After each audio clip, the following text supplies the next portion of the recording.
Hi friends, welcome back to our channel. ఇక్కడ చూడండి, ఈ నిండే ఒక పెద్ద ఆవిడ, దాదాపు ఏజ్ 75 నుంచి 80 మధ్యలో ఉంటుంది.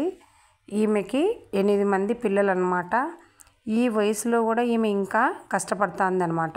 యాక్చువల్గా నేను నిన్న వేంపల్లి నుంచి ప్రొద్దుటూరుకు వస్తూ ఉంటే ఆ మధ్యలో ఏ పెద్ద ఆవిడ ఎక్కినారనమాట.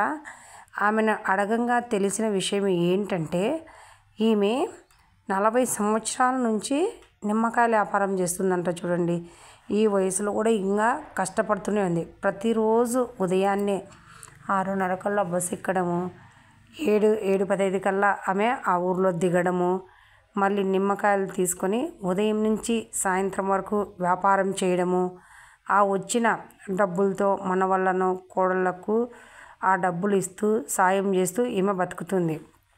ఎందుకు ఈ వీడియో చేస్తున్నామంటే, ఇంత వయసులో కూడా ఆమె తను బతికినంత కాలం తన కష్టం మీదే బతకాలి, ఎవరి సొమ్ము తినకూడదు అన్నటువంటి ఆమె స్ఫూర్తిని మనం ఆదర్శంగా తీసుకోవాలని ఇప్పుడు ఈ వీడియో గురించి చెప్పడం జరిగినది. మరి ఈమె అయితే ఏం చెప్తుంది తన మాటల్లో, తన కొడుకులు కోడళ్ళు బాగా చూసుకుంటున్నారు, అయినా కానీ నా కాళ్ళు చేతులు మంచిగా ఉన్నాయి, కళ్ళు కనపడుతున్నాయి, నేను కష్టపడాలి, ఊరికి ఎందుకు కూర్చొని తినాలి అనే సంకల్పంతో ఆమె ప్రతిరోజు ఒక ఊరు నుంచి ఇంకొక ఊరికి వెళ్ళి నిమ్మకాయల వ్యాపారం చేస్తూ డబ్బు సంపాదిస్తుంది. అదేగాక ఈమె భర్త కూడా ఇటీవలే ఒక 9 నెలల కిందట చనిపోయినాడంట. అలా ఆ భర్త పెన్షన్ వస్తానప్పుడు ఈ 9 నెలలు రాలేదు. ఇప్పుడు ఆమె పేరు ఎక్కించినారు. ఈమె కూడా జూలైలో పెన్షన్ వస్తుందనే మాట కూడా చెప్పింది.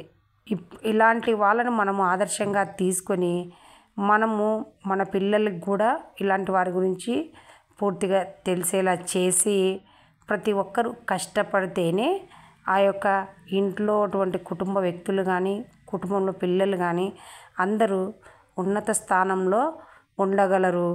మరి మంచి చెడు అనే విషయాలు తెలుసుకోగలరు. మరి ఈ కాలంలో పిల్లలు ఎక్కువ మంది పెద్దవాళ్ళు సంపాదించినటువంటి డబ్బును ఖర్చు పెట్టుకుంటూ కష్టపడకుండానే ఊరికే కూర్చొని తినాలనే ఆలోచనలతో ఉంటారు. అందరూ కాదు, కొంతమంది. సో అలాంటి వాళ్ళకి మనము ఇన్స్పిరేషన్గా ఇలాంటి పెద్ద ఆవిడ గురించి తెలియజేస్తే మన పిల్లల్లో కూడా ఒక రకమైనటువంటి స్ఫూర్తి కలిగి మంచిగా భవిష్యత్తులో ఉంటారని కోరుకుంటున్నాను. Thank you for watching this video.